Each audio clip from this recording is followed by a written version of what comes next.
പാൽപ്പൊടിയോ ക്രീമോ ഒന്നും തന്നെ ഉപയോഗിക്കാതെ നല്ല അടിപൊളിയായിട്ടുള്ള ചോക്കോ ബാർ നമുക്ക് വീട്ടിലും തയ്യാറാക്കിയെടുക്കാം.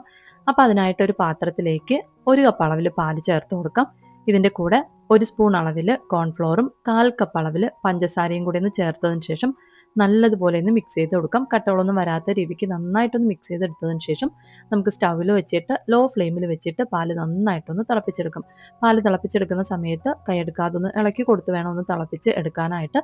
പാല് നന്നായിട്ടൊന്ന് തിളച്ച് കഴിഞ്ഞാൽ സ്റ്റൗ ഓഫ് ചെയ്ത് പാലൊന്ന് തണുക്കാനായിട്ടൊന്ന് മാറ്റി വയ്ക്കാം. പാല് നന്നായിട്ട് തണുത്ത് കഴിയുമ്പോഴത്തേക്കും നമുക്കിത് ഐസ് മോൾഡിലേക്കൊന്ന് ഒഴിച്ചു കൊടുക്കാം. ഐസ് മോൾഡിൽ ഒഴിച്ചതിന് ശേഷം നമുക്ക് 6 മുതൽ 8 മണിക്കൂർ വരേക്കും ഫ്രീസറിൽ വെച്ചിട്ട് നന്നായിട്ടൊന്ന് തണുപ്പിച്ചെടുക്കാം. ഇനി നമ്മുടെ ഐസ് ഒന്ന് സെറ്റായി വരുന്ന സമയത്ത് 100 ഗ്രാം അളവിൽ ചോക്ലേറ്റ് ഡബിൾ ബോയിലിംഗ് മെത്തേഡിലൂടെ നന്നായിട്ടൊന്ന് മെൽറ്റാക്കി എടുക്കാം. ഇനി നമ്മൾ മെൽറ്റാക്കി എടുത്തിട്ടുള്ള ഈ ചോക്ലേറ്റ് റൂം ടെമ്പറേച്ചറിലായതിനു ശേഷം ഒരു ഗ്ലാസ്സിലേക്ക് ഒന്ന് ഒഴിച്ചു കൊടുക്കാം. ഇനി നമ്മൾ റെഡിയാക്കി വെച്ചിട്ടുള്ള ഐസ് നമുക്ക് ഐസ് മോൾഡിൽ നിന്ന് ഇളക്കിയെടുത്തതിന് ശേഷം നമ്മൾ ചോക്ലേറ്റ് ഒഴിച്ച് വെച്ചിട്ടുള്ള ഗ്ലാസ്സിലൊന്ന് മുക്കിയെടുത്തു കഴിഞ്ഞാൽ നല്ല അടിപൊളിയായിട്ടുള്ള ചോക്കോ ബാർ റെഡിയായി കഴിയും. അപ്പോൾ എന്തായാലും തയ്യാറാക്കി നോക്കുക.